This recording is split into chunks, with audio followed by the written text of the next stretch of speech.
We begin with correspondent Jacqui Heinrich live in New York City as reports of another suspicious package there surface. It's developing minute by minute. Good evening, Jacqui. Good evening, Shannon. A second day of evacuations here at the Time Warner Center after a pair of unattended packages prompted a bomb squad response. It turned out to be a false alarm, but this building also houses CNN. And after a live explosive was found in their mailroom yesterday, police spared no resources in making sure there was not a repeat incident. In all, 4 of the 10 mail bombs were found here in New York. The latest today at the Tribeca production office of Robert De Niro.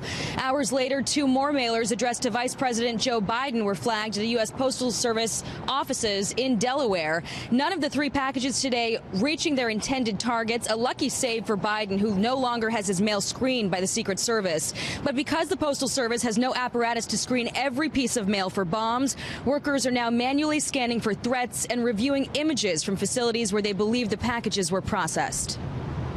So in terms of tracking, we have over 600,000 postal employees out there right now, so we have their eyes and ears looking for these packages.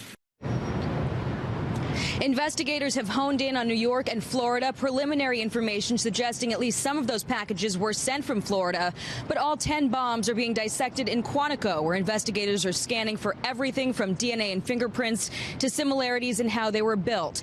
Questions remain over how many of the devices were operational and the nature of that powder packed in with the glass projectiles. Although the powder tested from the CNN mailer proved not to be dangerous, the bomb was live.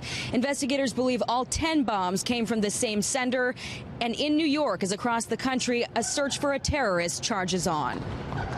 Clearly, what we've seen in the last few days is an attack on media outlets, an attack on prominent public figures.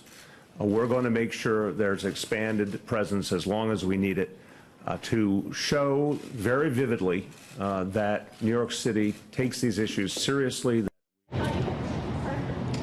Although none of the bombs today reached their intended recipients, many of them were handled by civilians, and that has law enforcement encouraging the public to be vigilant. That bomb found in De Niro's office today, first noticed by a retired police officer turned security guard who noticed that package looked an awful lot like the ones he had seen on TV. Shannon. Jacqui Heinrich on the scene in New York. Thank you very much.